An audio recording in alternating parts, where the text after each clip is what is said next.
Hey guys, this is Jason with musegrid.com, and in this video I'm going to give you a complete breakdown of our Vimeo player widget inside of videokit 1.0.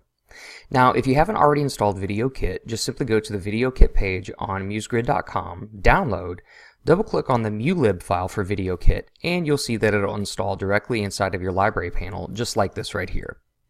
Now, the video player that we're going to be focused on today is, of course, Vimeo, and you're just going to simply drag and drop it out to screen. As you can see, I already have a copy of it drug out to my screen now. So once it's out here, you'll notice that, it's just a clean, beautiful looking player. And of course, if we click on our settings panel, you'll find that it has the current version. And of course, if you need support or tutorials, you can always click here to get support from our staff.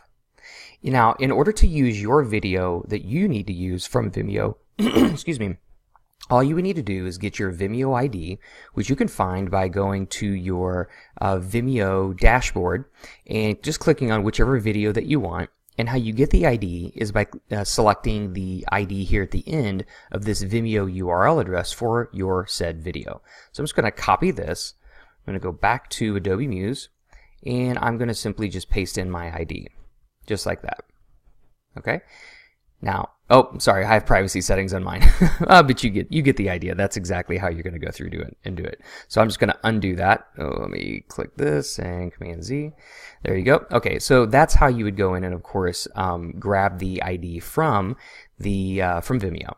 So once you've done that, you'll notice that there are several other things that you can, of course, manipulate here. You can show the title, which you can see here. Includes the title at the top in the upper left-hand corner. You can show the byline. Now you'll notice that it's kind of hard to see on this video because it's on black. That's because we're using an accent color of black. So maybe we should use an accent color of white, right? And now by doing that, now we can actually see it showing up. Or you could do, whatever color you want. Maybe it's a blue or something along those lines. There you go. So at any rate, so there's your show. There's your show byline. Obviously, you can click to autoplay, so this video will automatically play when the page loads for your user, should you want to do that. You can also loop the video, and of course, show portrait. And showing portrait, of course, just shows the profile image from your Vimeo account. And then, of course, as you've already seen, we have an accent color, right, that now controls the title, byline, and other areas of this player that controls the color, basically the accent color of the video. So as you can see, so I'm just going to uncheck show title and show byline because in general I tend not to want to show those things nor show the portrait. So what I'm going to do is just simply Command Shift E, see what this looks like when we load it up into a browser. So here we are. So this is the Vimeo player looking pretty good, and you'll see that again it's just beautifully responsive right out of the box. So the responsive setup on this thing is something we spent a lot of time on trying to make sure that we nailed it down just right, and it's looking pretty good so far. So what I want to do next is maybe just manipulate this around just a little bit so you can kind of get an idea of what these things might look like if you had more than one on page.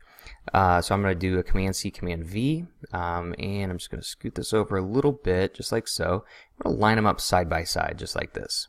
All right, so I'm just going to take and reduce the size of these down. I'm going to put them at about, say, 450, maybe, something like that. 449, it's close enough.